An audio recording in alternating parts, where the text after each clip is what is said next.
Bonjour à tous et merci de nous rejoindre sur Futur TV pour cette nouvelle édition de la rédaction. Voici les titres de ce journal. Des opérations escargots sur les routes libanaises ce lundi et une signature. Les journaliers d'électricité du Liban qui protestent contre l'arrestation ce matin de deux de leurs collègues devant le siège de l'EDL à Tyr. Le ministre des Télécoms, Boutros Harb, appelle le chef du Parlement, Nabi Berri, à adopter la majorité absolue pour élire un président de la République. Une victoire en Irak. Les Peshmerga, appuyés par les raids américains, ont repris le barrage de Mossoul. Et cette infrastructure stratégique était aux mains des djihadistes de l'État islamique depuis une dizaine de jours. Et la terre a tremblé ce lundi en Iran. Un séisme de magnitude 6,1 sur l'échelle ouverte de Richter a frappé la province peu peuplée d'Ilam, dans l'ouest du pays, faisant au moins 250 blessés. Je vous disais en titre, des opérations escargots sur les routes libanaises ce lundi et une signature, les journaliers d'électricité du Liban. Des protestations contre l'arrestation ce matin de deux de leurs collègues après des échauffourées avec la police devant le siège de la compagnie à Tyr au sud Liban. Les heurts ont éclaté lorsque les journaliers ont tenté d'empêcher les forces de l'ordre d'ouvrir les portes du bâtiment. Les contractuels manifestent depuis plusieurs mois pour demander leur inscription au cadre de la compagnie. Ce matin encore, ils étaient plusieurs dizaines à organiser un sit-in devant le siège de l'EDL à Mar Mikhaël à Beyrouth. Et les journaliers ont annoncé mardi une grève ouverte après l'échec de leurs négociations avec le ministre de l'Énergie, Arthur Nazarian. J- avant la réunion extraordinaire du comité de coordination syndicale qui digère mal la décision d'Elias Bousaab, le ministre libanais de l'Éducation, a finalement donné ce week-end son feu vert à la délivrance d'attestations de réussite pour les élèves ayant passé les examens officiels, et ce face au refus des enseignants de corriger les copies avant l'adoption de la nouvelle grille des salaires au Parlement. Une mesure que le ministre de l'Éducation avait pourtant approuvée selon les syndicats qui ont une nouvelle fois accusé Bousaab d'être à l'origine de la crise. Les syndicats ont par ailleurs estimé légitime le dépôt de plainte par les étudiants contre les attestations de réussite auprès du Conseil constitutionnel. Et je vous disais en titre, Boutros Harb a appelé ce lundi le chef du Parlement, Nabi Berri, à adopter la majorité absolue pour élire un président de la République. Lors d'un point de presse, le ministre des Télécoms évoque un précédent constitutionnel et politique alors que le pays se cherche un nouveau chef de l'État depuis près de 3 mois. Harb a critiqué l'interprétation constitutionnelle adoptée entre autres par le président de la Chambre et selon laquelle le quorum des 2/3 est requis pour élire un président. Pour le ministre des Télécoms, il ne s'agit plus aujourd'hui d'une course à la présidentielle, mais de la pérennité de la République et de l'État ou sa disparition. Une prochaine séance parlementaire consacrée à l'élection d'un nouveau président a été fixée donc le 2 septembre prochain. Walid Jumblat à Bnachri, le fief des Maradas dans le nord du pays. Le chef du Parti socialiste a rencontré Sleiman Frangieh. Une rencontre axée sur les derniers développements au Liban, notamment le blocage au niveau de l'élection présidentielle. Aucune déclaration n'a été faite à l'issue de cet entretien. Maintenant, Gebran Bassil a affirmé ce lundi que l'État islamique sera vaincu en Irak. Lors d'une visite à Bagdad, le ministre des Affaires étrangères a estimé que l'Irak et le Liban font face aux mêmes dangers et que la diversité est menacée dans les deux pays. Bassil a par ailleurs appelé à la formation d'un gouvernement en Irak dans les plus brefs délais. Le chef de la diplomatie libanaise doit aussi se rendre à Erbil, dans le Kurdistan irakien. Et sans transition en Irak, les Peshmerga, appuyés par les raids américains, ont repris aujourd'hui le barrage de Mossoul. Cette infrastructure stratégique était aux mains des djihadistes de l'État islamique depuis une dizaine de jours. De leur côté, les Yazidis n'entendent plus se laisser persécuter. Des dizaines de personnes appartenant à cette minorité ont décidé de rejoindre des camps d'entraînement pour apprendre le maniement des armes. Il aura fallu 2 jours à ces Peshmerga pour atteindre leur objectif. Samedi, ils avaient lancé une offensive pour reprendre le barrage de Mossoul, le plus important du pays, qui était aux mains des djihadistes depuis le 7 août. Les forces kurdes ont désormais repris cette infrastructure stratégique qui fournit l'eau et l'électricité à la plus grande partie de la région et permet l'irrigation de vastes zones de culture. Les Peshmerga ont été appuyés par des raids aériens américains, plus de 20 frappes menées contre des cibles de l'État islamique lors de cette opération. Un soutien militaire qu'apporte aussi la France en livrant des armes aux combattants kurdes.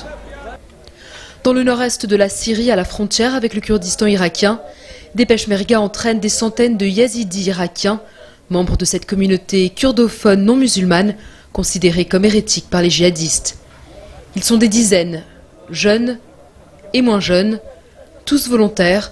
Ils ont rejoint ce camp avec une seule idée en tête, se venger. Les insurgés de l'État islamique ont tué nos enfants, ils ont pris nos femmes, nos filles, ils nous ont chassés, alors nous sommes venus ici. J'ai appelé les hommes yazidis à prendre leur revanche et ils sont venus en grand nombre. Hier, 4 frères se sont présentés comme volontaires. Je les ai implorés et j'ai réussi à en convaincre 2 de repartir. Ils m'ont dit qu'ils venaient pour défendre leur famille et leur honneur. Mais je leur ai dit qu'ils étaient frères et qu'il était injuste qu'ils partent tous. Ils m'ont alors répondu que tous ces gens étaient leurs frères. Maniement des armes, stratégie militaire pour mener des embuscades. Les cours sont dispensés par des soldats des forces kurdes. Les recrues sont particulièrement attentives, persuadées que le salut viendra de leur propre rang. Nous avons été piégés dans le mont Sinjar. Les insurgés de l'État islamique ont tué les femmes et les enfants. Personne n'est venu à notre aide et personne n'est venu nous défendre. Dieu bénisse les forces kurdes qui nous ont aidés et nous ont tracé une échappatoire. Nous sommes venus ici en tant que volontaires pour retourner dans notre ville natale, combattre l'État islamique. Un vent de soulèvement qui a également gagné la province d'Al-Anbar à l'ouest de Bagdad. Là-bas, une coalition d'une vingtaine de tribus irakiennes a elle aussi pris les armes pour repousser les djihadistes. Dans le reste de l'actualité régionale, les chasseurs bombardiers de l'armée syrienne ont frappé pour le 2e jour consécutif des positions des djihadistes de l'État islamique dans leur bastion de la province de Raqqa.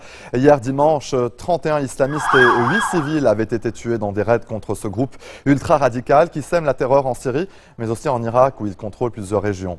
Le front entre le régime et ce groupe s'est ouvert après des attaques sanglantes des djihadistes contre des positions de l'armée syrienne dans la province de Raqqa, tuant des dizaines de soldats. Restez des nôtres, au retour de la pause, aucun progrès sur un cessez-le-feu en Ukraine.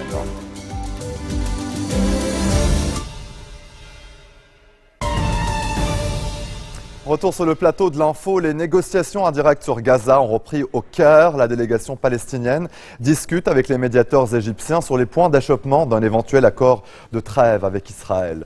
Faute d'accord, les médiateurs égyptiens proposent de reconduire le cessez-le-feu pour 5 jours supplémentaires, une trêve qui expire ce soir à minuit. Pour l'instant, une seule chose est acquise, le retour de l'autorité palestinienne de Mahmoud Abbas à Gaza, 7 ans après en avoir été chassé par le Hamas par la force. C'était en juin 2007. Ce retour de l'autorité, notamment au point de passage de Rafah, permettra au moins d'alléger les restrictions imposées par l'Égypte. Et puis ce nouveau bilan du ministre de la Santé à Gaza, 2016 Palestiniens dont 541 enfants ont été tués durant le conflit déclenché depuis juillet par Israël dans la bande de Gaza. Un conflit, souvenez-vous, déclenché après l'enlèvement en juin dernier, puis l'assassinat des 3 jeunes Israéliens.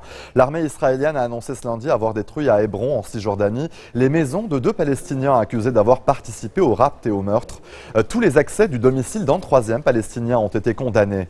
Un message clair aux terroristes et à leurs complices, affirme Tsahal, qui les accuse d'être membres du Hamas. Des dizaines de Palestiniens ont d'ailleurs violemment manifesté à Hébron aujourd'hui contre ces destructions. Le cerveau de l'enlèvement, Hussein Kawasme, a été arrêté le mois dernier près de Ramallah. Il est accusé par l'État hébreu d'appartenir au Hamas.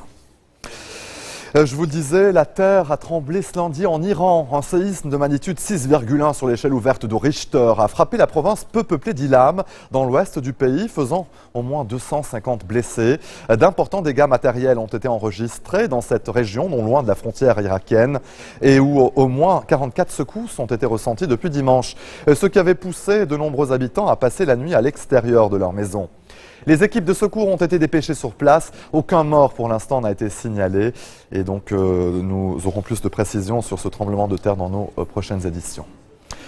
Maintenant, aucun progrès n'a été obtenu sur un cessez-le-feu et sur un règlement politique en Ukraine. Une déclaration de Sergueï Lavrov, le ministre russe des Affaires étrangères, qui participait hier à une réunion quadripartite à Berlin sur la crise ukrainienne, aux côtés de ses homologues français, allemands et ukrainiens. Moscou exige un cessez-le-feu sans condition et accuse Kiev de poser des exigences floues telles que l'impénétrabilité de la frontière russo-ukrainienne. Sergueï Lavrov a également fait état des discussions sur un éventuel octroi de drones aux observateurs d'une mission de l'OSCE déployée à une partie de la frontière russo-ukrainienne. Le sud-est de l'Ukraine est le théâtre depuis 4 mois de combats de plus en plus intenses entre l'armée ukrainienne et les insurgés pro-russes.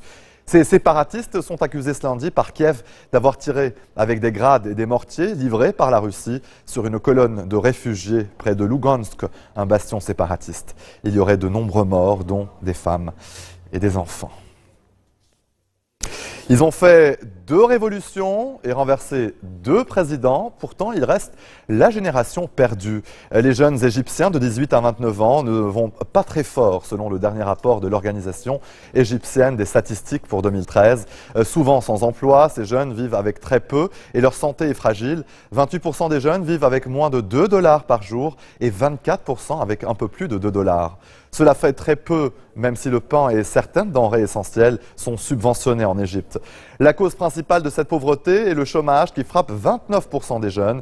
Les jeunes pourront exprimer leur ras-le-bol lors des législatives prévues d'ici la fin de l'année, puisqu'en Égypte, on peut automatiquement voter dès que l'on a 18 ans. C'est une bonne nouvelle pour le pape François qui revient ce soir d'un voyage de 5 jours en Corée du Sud et il a franchi aujourd'hui le seuil de 15 millions de followers sur son compte Twitter. @Pontifex, parmi les followers du pape argentin, les plus nombreux sont les hispanophones, 6,48 millions, suivis des anglophones et des italiens. Les 3 langues avec le moins de followers sont l'arabe, l'allemand et le polonais. Le compte pontifical officiel qui avait été ouvert par Benoît XVI en décembre 2012 a gagné environ 12 millions de followers depuis l'élection du pape François au trône de Saint-Pierre. Des affrontements ont éclaté de nouveau à Ferguson aux États-Unis, une semaine après la mort de Michael Brown, un jeune afro-américain tué par un policier le 9 août.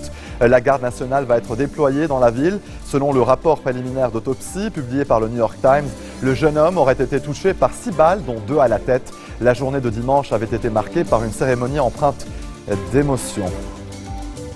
Et aussi beaucoup d'émotions au Brésil. Plus de 160 000 personnes se sont rassemblées à Recife, dans le nord-est du pays, pour faire leurs adieux à Eduardo Campo, le candidat socialiste à l'élection présidentielle, également ministre et député. Il est mort mercredi dans un accident d'avion dans une zone d'habitation de Santos, sur le littoral de l'État de São Paulo. Les 7 personnes à bord de l'appareil ont été tuées sur le coup. Dans votre quotidien stressant et bien rempli, vous avez souvent l'impression de perdre du temps en allant à la salle de sport. Vous savez pourtant que faire un peu d'exercice vous aiderait à gérer votre nervosité et à garder la forme. Le Mobile Gym est fait pour vous. Adam Zickerman, fondateur des salles de gym new-yorkaises Inform Fitness, a créé un bus spécialement conçu pour les gens pressés. Plutôt que de vous déplacer jusqu'à la salle de sport, eh bien, c'est la salle de sport qui vient à vous. Tout est conçu pour se dépenser dans ce bus. Le bus donc ne vous emmènera cependant pas au boulot pendant que vous transpirez. Il n'y a aucune ceinture de sécurité et le camion ne peut pas être utilisé lorsque quelqu'un s'exerce sur les machines. L'idée cependant est excellente. Qui se lancera au Liban? Eh bien, on verra. Fin de ce journal, le rappel des titres. Des opérations escargots sur les routes libanaises ce lundi et une signature. Les journaliers d'électricité du Liban qui protestent contre l'arrestation ce matin de 2 de leurs collègues devant le siège de l'EDL à Tyr. Le ministre des Télécoms, Boutros Harb, appelle le chef du Parlement, Nabi Berri, à adopter la majorité absolue pour élire un président de la République. Une victoire en Irak. Les Peshmerga, appuyés par les raids américains, ont repris le barrage de Mossoul.